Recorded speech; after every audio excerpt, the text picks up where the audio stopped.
Atención, Welcome to the pew. Welcome to the pew. Bienvenido al pew. El pew. We're still at the restaurant. Kitty corner, or is it catty corner from Love Gun? Catty corner for sure. Bitchy corner. Snarky corner. We can see it from here.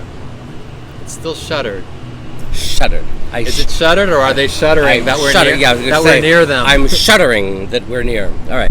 So, no, but we're not shuddering as much as the guy from rentboy.com. Yes, I'm sure he is shuddering at $50 an hour. Now, there's all this controversy about rentboy.com. If those of you who are friends with either of us on Facebook, or if you have the same friends that I have, they were all aflutter about Rentboy. But you know what? You have to admit, they were very clever. They very cleverly disguised their prostitution ring as rentboy.com. Right. I mean, nobody would in a million years extrapolate that it has anything to do with prostitution. Rentboy meant prostitution. Right. Yeah. I never would have guessed it. No. So it's actually sort of like walking out of, Target with a Monopoly board game in your hand, in your arms, like just walking out with it. So obvious that you don't even, So obvious you paid for it. They would never stop you to see if you stole it. Right. Well, people were very upset because they feel that it's the government cracking down in an anti-gay bias against the innocent purveyors of rentboy.com, who really are just trying to help people make new friends. Come together, all right. Or come separately. And if you come separately, then it's half price. So I was meekly trying to point out to the people who were railing against the government for their anti-gay persecution that, some people in the government consider prostitution human trafficking and sex slavery. So people were saying, well, people want to sell their bodies for sex. They should have the right to do it. And I was kind of saying, but, not everybody is selling their body willingly. Like there's all these immigrants from wherever, Thailand, Mexico, that get brought here, and they're like sex slaves, basically. Yeah, but so the government is almost obligated to crack down. Sex slaves from Thailand? A lot of people. They're so skinny. It's the number one tourist destination. They're much too skinny. It's the number one destination for sex tourism, Thailand. They're much too skinny. Well, for you... I could never have a sex slave from Thailand. Well, a lot of people want sex slaves from Thailand, and they have built a fortune on it. So, and the same thing with Mexico, like the brothels Michael, in would Queens. you like a sex slave from Thailand? What? Yeah, Like, similarly, the brothels in Queens are full of Mexican and Central American sex slaves. So they're not selling their bodies willingly, so that's why the government cracked down. Well, how do you down. know? Because from time to time you hear these reports of all these immigrants being held against their will in these brothels. Help, I'm being held captive in a Chinese laundry. Right, they don't speak English, they're trapped in this house, they don't have their travel documents because the pimps took them. So they're basically... Oh, now I've heard everything. Pimps taking legal documents so the prostitute can't get away. Yeah. That's diabolical. Believe it or don't. It was a Julie Jewelsism. For those of you who don't know, Julie Jules was... Believe it or don't. Was our former partner and editor, X. the brilliant editor-in-chief of Project X. Yeah, brilliant. She was brilliant. Brilliant. Brilliant. Well, she married a prince, according to people, so that makes her brilliant. All right. So, what else? Well, people were also aflutter about the Caitlyn Jenner costume, which I don't really have a problem with people dressing up like Kate. Like, people are so sensitive about this stuff. Nobody has a sense of humor anymore. People dressed as me during, at Halloween. I didn't know, and they would send me pictures when I was in Peru, send me pictures of them dressed as me during Halloween, and say, hey, look, I'm dressed like you, it's Halloween! Not really thinking that, hey, on this holiday that we're supposed to dress as horrible people, I'm dressed as you. Well, yeah, right, yeah. We'll be right back. Hopefully. And now a word from our sponsor.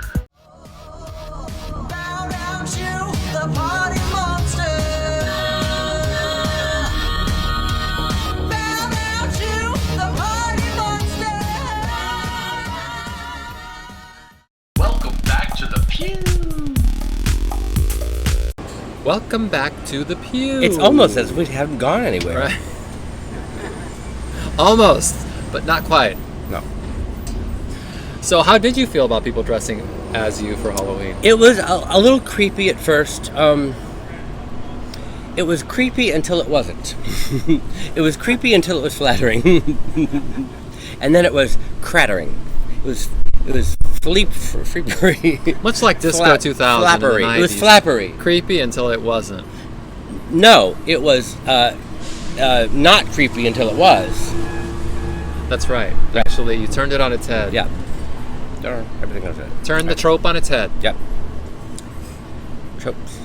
Upside down tropes. All right. Tropes doing flip-flops down the pew. They had pew. The limelight pew, I mean.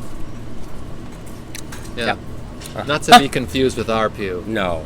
Far less holy. Yes. Well, I don't know. There's plenty of holes in our pew. Well, I'm excited because next week is Bushwig. Oh, yes. We had so much fun there last year. Yeah, we did. And we're thinking of going back if we're not banned. And so all the fun that we had... If Next Magazine doesn't threaten to cancel Bushwig if we go. All the fun... Next Magazine doesn't have anything to do with Bushwig, do they? I don't know. Well, they're the gay mafia. Don't they have their fingers in everything? All that fun that we had that I had last year is registered in the expression on my face in that famous picture of me and Michael Musto. Yeah, I looked and looked for that picture. I couldn't find it. I'll try and find it so we could tack it on to this. What publication was it in? It was... It's a genius picture of Michael and Michael. I don't know what... Was it on page 6? I don't know what I was thinking. Oh, yes. I saw Michael Musto. I had a pile of invitations in my hand for something. I forget what. But I see Michael Musto across the... No, it wasn't a room because it was outside. And across the courtyard. Across the courtyard. And something in me said, oh my gosh, there's my friend Michael Musto. So I go running across the... Mwah, mwah. Yeah, and saying, oh, Michael, hi. And then somebody said, will you pose for a picture? So I went... I mean, not realizing that he's, of course, going to be like... So there's this picture of me... It's hilarious. And him going... It is actually a very funny picture. Yeah, it's hilarious. But, just goes to show some people's dispositions in life. Yin and yang.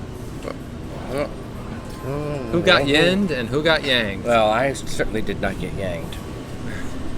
Or did you? Well, he tried to yang me. Oh, there's a couple of yangs right there. There's lots of yangs walking by. Lots of yangs. Did you find it?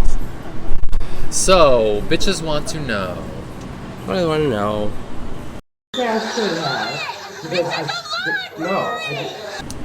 Drink All the Sunshine wants to know if prison... This is a question for you. Another prison question.